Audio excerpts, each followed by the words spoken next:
कभी सोचा है रात के सन्नाटे में ट्रेन का सफर कितना डरावना हो सकता है। सोचिए, एक खाली सा डिब्बा, बाहर घना अंधेरा और कोई आपको भेलपूरी ऑफर करे जिसकी कीमत आपकी जान से भी ज्यादा हो। आज हम एक ऐसी ही कहानी की परतों को खोलेंगे। तो चलिए सीधे कहानी में चलते हैं। कहानी की नायिका है गुंजन। रात का वक्त है और वो एक ट्रेन में अकेली सफर कर रही है। और ये कोई आम ट्रेन नहीं, डिब्बा लगभग खाली है। माहौल में एक अजीब सी बेचैनी घुली हुई है। और यहीं से शुरू होता है कहानी का पहला पड़ाव, वो भुतहा ट्रेन। इसी ट्रेन में एक अजीब सी चेतावनी सुनाई देती है, जो आने वाले खतरे का पहला इशारा है। तो गुंजन अपने आसपास देखती है। ट्रेन तो भाई एकदम खाली है, बस कुछ और लोग हैं जो लगता है गहरी नींद में सो रहे हैं। चारों तरफ एक अजीब सी खामोशी है, वो वाली खामोशी जो चीख चीख कर कहती है कि कुछ गड़बड़ होने वाली है। और फिर अचानक एक आदमी नींद से जागता है और चिल्लाता है, राजगढ़ स्टेशन आने वाला है, उस भेलपुरी वाली से कुछ मत लेना। और बस इतना कह के वो वापस सो जाता है।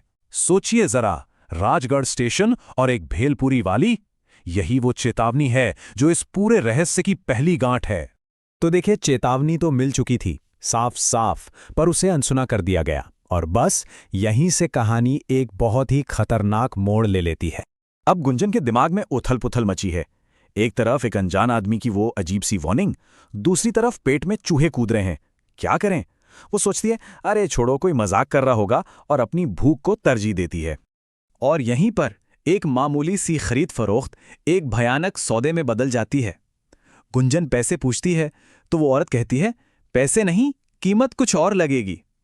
सोचिए, कुछ और, इसका मतलब क्या हो सकता है? और फिर वो पल आ ही जाता है। वो रहस्यमयी औरत बहुत धीरे से अपना घूंघट उठाती है, और अब घूंघट के पीछे का असली चेहरा सामने आने वाला है।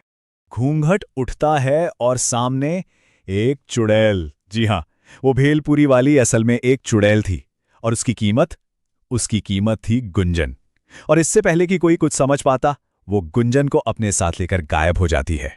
तो अब जब खतरा साफ हो चुका है, तो वक्त है कहानी के उन गुमनाम हीरो से मिलने का, जो इस भयानक चुड़ैल से लड़ने की कोशिश कर रहे हैं। याद है वो सोए हुए यात्री? वो असल में सो नहीं रहे थे। वो हैं पंकज और राधिका, एक पति पत्नी। इन दोनों ने एक मिशन बना लिया है, हर रात इस ट्रेन में सफर करना और लोगों को उस भेलपुरी वाली चुड़ैल से बचाना। भले ही ज्यादातर वो नाकाम ही रहते हैं। वो बेचारे मदद के लिए स्टेशन मास्टर रघु के पास भी गए, लेकिन रघु, जो कि काफी पावरफुल आदमी है, उनकी बात को बस एक फालतू की अफवाह बताकर उड़ा देता है।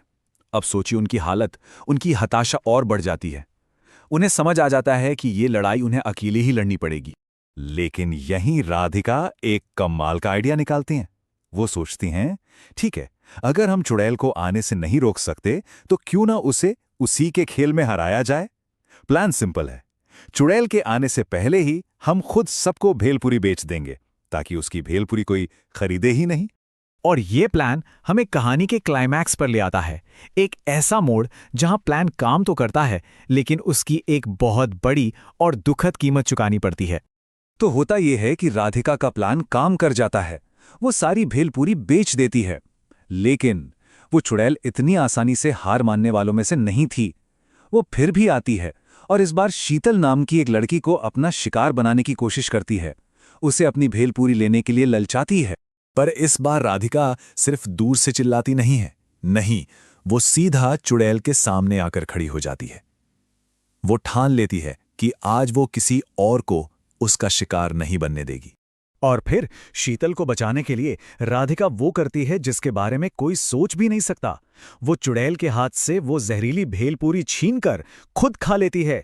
ये एक हीरो वाला बलिदान था। और चुड़ैल वो अपनी कीमत वसूलती है और राधिका को अपने साथ ले जाती है। अब देखते हैं कहानी का अंजाम क्या होता है। राधिका के जाने के बाद जाहिर है माहौल बहुत गमगीन है। पंकज पूरी तरह टूट चुका है। अपनी पत्नी को खोने का गम उसे खाए जा रहा है, लेकिन उसने हार नहीं मानी है। अगली रात वो अकेला ही उस ट्रेन में अपने मिशन पर वापस जाता है। सब कुछ बहुत उदास है, और हमें लगने लगता है कि शायद इस कहानी का अंत बहुत दुखद होने वाला है। लेकिन तभी ट्रेन में एक और भेलपुरी बेचने वाली चढ़ती है। एक मिनट, ये कौन है? क्या चुड़ैल वापस आ गई, या ये कोई और है? पंकज की आंखें फटी की फटी रह जाती हैं। जब वो घूंघट वाली औरत को देखता है तो पहचान जाता है। वो राधिका है, उसकी अपनी राधिका। और फिर जो राधिका कहती है वो सुनकर पंकज के पैरों तले जमीन खिसक जाती है। वो कहती है, हाँ मैं ही हूं, लेकिन अब मैं एक चुड़ैल बन चुकी हूं। इस एक लाइन से कहानी पूरी तरह पलट जाती है। तो कहानी का अंत होता है एक जबरदस्त और एकदम अनसोचे हुए ट्विस्ट के साथ।